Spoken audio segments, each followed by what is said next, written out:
Asian games में बजरंग पूनिया को बिना ट्रायल के भेजना भारी पड़ गया। बजरंग पूनिया एक ऐसा नाम है जिनसे हर भारतीय को एक मेडल की उम्मीद थी, लेकिन बजरंग पूनिया ने सभी को निराश कर दिया। वहीं दूसरी ओर पहलवान विशाल के परिवार का भी दर्द छलक पड़ा। पहलवान विशाल वही है जिनके परिवार ने बजरंग पूनिया को विशाल से कुश्ती लड़ने का चैलेंज दिया था। साथ ही विशाल के परिवार ने ये कहा था कि अगर विशाल और बजरंग पूनिया की कुश्ती में बजरंग पूनिया विशाल को हरा देते हैं तो बजरंग पूनिया को 1 करोड़ रुपए के साथ साथ कई अन्य इनाम दिए जाएंगे, लेकिन बजरंग पूनिया ने ये चैलेंज स्वीकार ही नहीं किया। अभी बजरंग पूनिया एशियन गेम्स में बिना ट्रायल के भेजे गए, इसके बाद उन्होंने पूरे देशवासियों को निराश किया है। कांस्य पदक भी बजरंग पूनिया के हाथ इस बार नहीं लगा। एशियन गेम्स में गोल्ड मेडल की सबसे बड़ी उम्मीद में से एक बजरंग पूनिया को सेमीफाइनल मैच में हार मिली है। उनकी हार के बाद सोशल मीडिया पर कई लोग बुरी तरह से भड़क उठे। पिछले एशियाई खेलों के चैंपियन बजरंग ने इन खेलों में भाग लेने से पहले किसी प्रतिस्पर्धी मुकाबले में हिस्सा नहीं लिया था। यही नहीं, कांस्य पदक मुकाबले में भी बजरंग को जापानी पहलवान ने 10-0 से हरा दिया, यानी बजरंग बिना मेडल के घर लौटेंगे। बजरंग पूनिया सेमीफाइनल में पूर्व विश्व चैंपियन ईरान के पहलवान से 1-8 से हार गए हैं। पूरे मुकाबले के दौरान बजरंग कहीं से भी लय में नहीं लग रहे थे। बजरंग का कोई भी दांव फिट नहीं बैठा। वे एक के बाद एक लगातार पॉइंट गंवा रहे थे, नतीजन उनको हार मिली। बजरंग WFI के निवर्तमान प्रमुख बृजभूषण शरण सिंह के खिलाफ विरोध प्रदर्शन और धरने पर बैठने वाले पहलवानों में शामिल थे।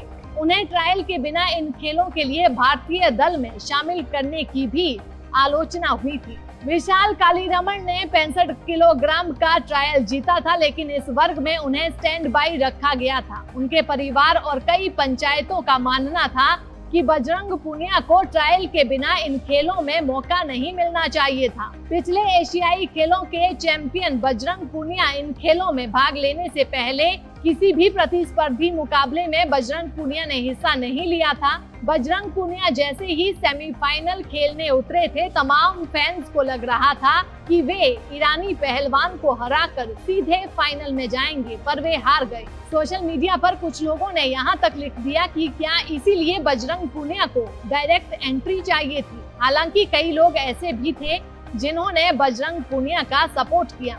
वहीं हिसार के अंतर्राष्ट्रीय खिलाड़ी विशाल के परिजनों का भी दुख छलकता नजर आया। बेटे विशाल के एशियाई गेम्स में ना जाने से दुखी विशाल के पिता सुभाष ने कहा कि बजरंग पूनिया की जो हार हुई है उसके लिए वे खुद जिम्मेदार हैं। बजरंग पूनिया ने सही तरीके से प्रैक्टिस नहीं की। उन्होंने कहा कि बजरंग पूनिया को कई बार कहा था कि इस बार विशाल को मौका दे दें, लेकिन बजरंग पूनिया ने बिना ट्रायल दिए इस प्रतियोगिता में हिस्सा लिया।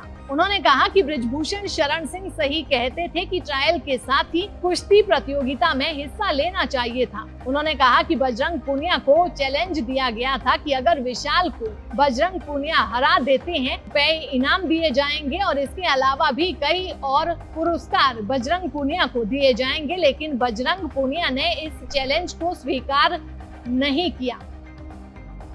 बजरंग पूनिया जी को शुरू में जो चैलेंज किया था 10 लाख रुपये मैंने रखे थे। मैं विशाल का ताऊ राम कुमार पहलवान सिसाई से, तो इसलिए किया था। हमने इसलिए नहीं किया था कि हम उसको कोई नीचा दिखाना चाहते, इसलिए किया था कि जो बच्चा जीत के जाएगा, जो फर्स्ट आएगा ट्रायल में, जो हमारे बेटे को इस टाइम जो हराएगा तो वो मेडल पक्का जाएगा। अगर पूनिया साहब जाते हमारे बेटे को हरा के तो एक मेडल बढ़ जाता देश का। अगर वो इस लायक नहीं था तो उसने नहीं जाना चाहिए था। उसने ये देश का नुकसान किया है। अपनी इज्जत जो है उसने छोड़ देनी चाहिए थी। उसने मानता दिखानी चाहिए थी, बड़ापन दिखाना चाहिए था। वो हीरो हो जाता इस टाइम। अगर वो मान जाता, कहता मेरा छोटा भाई है मैं इसको मौका देता हूँ, तो कोई भीख नहीं मांग रहे थे, कोई भीख नहीं मांग रहे थे। 5 बच्चे टॉप के, भारत के जो टॉप के बच्चे हैं 5, उनको रागी बच्चा फर्स्ट आया था, देश के लिए मेडल लाता है। लेकिन उसने अपनी राजनीतिक घुमा फिरा के जो सरकार पर प्रेशर बनाया, इसकी वजह से उसने देश का मेडल का नुकसान कर दिया। जितने बाहर के देश हैं ना, वो ईमानदारी से भेजते हैं, ईमानदारी से भेजे, और ये प्रैक्टिस नहीं कर रहा था तो 10-0 से बाहर कर दिया। ऐसे तो बच्चे भी नहीं हारते, बच्चों की तरह हरा लिया उनने, क्यों प्रैक्टिस नहीं कर रहा था। पहले इसमें सारे बच्चे हराए हैं तभी तो मेडल लिया था। ये प्रैक्टिस करके अगर दोबारा मेडल लेना चाहता है, खेलों में बना रहना चाहता है तो प्रैक्टिस करे, कौन मना कर रहा है। प्रैक्टिस करे, तपस्या करे, और सारे बच्चे नहरा कि फिर जाओ मेडल ले आओ देश के लिए, हम भी खुश होंगे, हम इसका स्वागत करेंगे, एयरपोर्ट पर माला डालेंगे, पैसे का भी स्वागत करेंगे, पैसे दे के भी स्वागत करेंगे, हर तरह से मान सम्मान करेंगे कि वो हमारे देश के लिए खेल रहा है। देश के लिए जो बच्चा खेलेगा वो मेडल देश के लिए जाता है। जब देश का तिरंगा झंडा ऊपर जाता है तो भाई जी बड़ा खुश होता है मन। हम तो देशभक्त नागरिक हैं, ये भी मेरा भाई पंचायत की थी, और शुरुआत में इसने हमारे से यही कहा था, अंकल जी पंचायत कर लो, मैं मान जाऊंगा। हमने सोचा चलो बड़ा प्लेयर है, इसका भी मान रह जाएगा, अबे पंचायत की कह रहे हैं तो कोई बात नहीं, कर लेते हैं पंचायत। हम सोनीपत इसके घर गए थे मिलने, रोगी खाप का प्रधान है हमारा हरजीत जी, वो हमारे साथ कहा था 24 गांव हैं हमारे रोगी के, 24 गांव का प्रधान, 2 हमारे सरपंच और हम सारा परिवार उसके घर गए थे मिलने। उसने कहा कि ठीक है अंकल जी पंचायत कर लो और मैं मान जाऊंगा। एक पंचायत, दूसरी पंचायत, इसमें नहीं मालूम हुआ, तीसरी पंचायत, मतलब उसने टाइम निकालना था कि हमको सटे इधर इधर बाकी कोई उसका रास्ता ना रोक दे, इसलिए हमारे को गुमराह करता रहा सारा। जो इतना उसने दिमाग जो इस राजनीति में खराब किया ना, इतना प्रैक्टिस में करता था कि मेडल आ जाता। 10 लाख का मैंने किया था शुरू में, उसके बाद फिर हमारे यार दोस्त जो विदेशों में रहते वहाँ से लेके देश में लेके, और हमारे भाई ने तो ये कह दिया था 10 किले ज़मीन के हैं मेरे भाई का, 10 किले ज़मीन के दे दूँगा, तुम मेरा लड़का ना हरा के जा, मैं 10 किले ज़मीन के दे दूँगा। 10 किले ज़मीन की कीमत फड़ा लो, 25 लाख का 1 किला है मोटा मोटी, तो 10 किले की कॉस्ट लगा लेना कितनी बैठेगी। 1 करोड़ तो नगद कैश था, ये ज़मीन तो अलग है उससे, ये तो कई करोड़ में बैठा है ना। इतना बड़ा चैलेंज किया था और हमने इस बात का पता था कि हमारा लड़का इसको हराएगा। यही मांग करते हैं कि आगे से ऐसा कोई भी बच्चा ना जाए जो ट्रायल ना दे, ट्रायल के बगैर कोई बच्चा नहीं जाओ, ट्रायल दे के ही जाए। ब्रजभूषण जी ने ये कानून अच्छा बनाया था कि भाई ट्रायल के बगैर मैं नहीं जाने दूंगा। एक बार ब्रजभूषण जी ने ट्रायल ली थी, 17 बच्चे जूनियर वर्ल्ड चैंपियनशिप में 17 बच्चे फर्स्ट आए थे, और 15 दिन के बाद ट्रायल ली दूसरा कोई कंपटीशन के लिए। वो जो 17 मेडल आए थे उनमें तकरीबन हार गए, एक बच्चा जीता था बस, तकरीबन नए बच्चे आ गए। इस टाइम जो बच्चे हैं 4-5 बच्चे हम बता रहे हैं 65 में, उनका ये नहीं पता 1 महीने बाद कौन सा जीतेगा, दूसरे महीने बाद कौन सा जीतेगा। ये 4-5 बच्चे ऐसे हैं कि 2-2 पॉइंट से कभी भी कोई किसी ना हरा सकता है। और ऐसे में जब इतना तगड़ा कंपटीशन होता है तो तभी प्योरिटी छटकी आती है। जब ये क्रीम जो है ना, क्रीम जैसे दूध पिलाते हैं ना, क्रीम ऊपर आती है, तो क्रीम जब ऊपर आती है तो वो ऐसे ही आती है कि बिल्कुल सारे लड़के देखें, एक दूसरे लड़ा के देखें, जो सबसे टॉप हो उसको भेजा। ये उसका बहुत लंबा तजर्बा है कुश्ती का, वो कई सालों तक अध्यक्ष रहा है।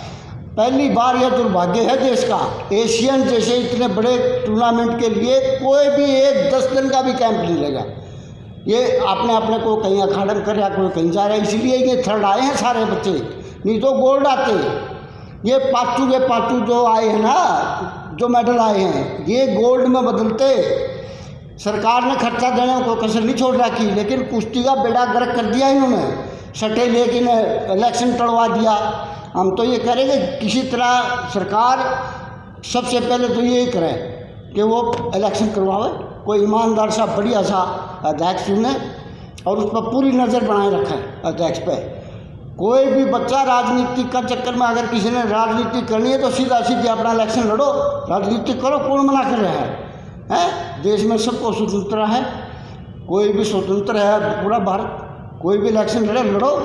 ये क्या है? मैं खामखा पब्लिक का दबाव डाला और आम वाली नेताओं से मन न जाने दो। अरे भैया तू यहाँ से तो चला जाएगा, वहाँ क्या जाएगा?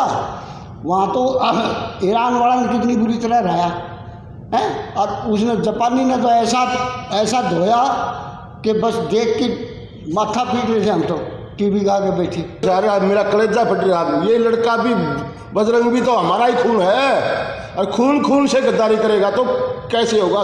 क्या मेडल की आस करोगे क्या? और बोले टीवी के सामने बैठे खुशी मना रहे, खुशी नहीं, खुश हो रहे। मेरा तो कलेजा फट रहा था। हमारा मेडल खुश किया, हमारा देश का मेडल कम। मैं इसका जिस दिन मैं इसकी कुश्ती देखता था ना बजरंग की, मैं बड़ा आशिक था कुश्ती का। मैं बोलता ये मेडल लड़का ऐसा ये लाएगा मेडल, ये लाएगा मेडल। लेकिन आज मोहम्मद में बेटा प्रैक्टिस नहीं है। विशाल ट्रायल दे के फर्स्ट आ रहा है, या तो इसको हरा के जा, तू पक्का मेडल ले आएगा। विशाल को हरा के जाएगा तो मेडल ले आएगा पक्का। लेकिन विशाल को इसीलिए चैलेंज दे रहे थे लोग, इसलिए मैंने जो मेरा दिल में आया ना वो बोला भाई। मैं बोल रहा हूँ कि मेरी ज़मीन मेरा घर सब दाव पर लगा दूंगा एक बार, तू हरा जा एक बार। ऐसा बोलूँ मैं तो ये बोल रहा हूँ, सबसे पहले तो फेडरेशन चुनो, इलेक्शन करवाओ और फेडरेशन चुनना चाहिए ज़रूरी। तभी आप फेडरेशन होगी, तब आप कैंप भी लगा सकते हो, और कैंप लगने से बच्चा पता लगता कि हाँ ये बच्चे अभी निकल रहे नए। यही है हमारी तो सरकार से मांग। विशाल बिल्कुल अपनी प्रैक्टिस कर रहा है। हम कल भी मिले थे। कई बार क्या होता है, प्रेशर होता है बच्चे में, भाई पापा यहाँ आया है किस लिए आया है, क्या अगर ये हमारी डिबेट देख ले तो परेशान नहीं होगा क्या उसको पता नहीं पापा कैसे क्या हो रहा है पापा के साथ, क्या प्रैक्टिस कर पाएगा क्या? इसलिए मैं चाहता हूँ कि आप मेरी मेहरबानी करके डिबेट ना दिखाऊं तो अच्छा है। मैं तो यही रिक्वेस्ट करूँगा आपसे।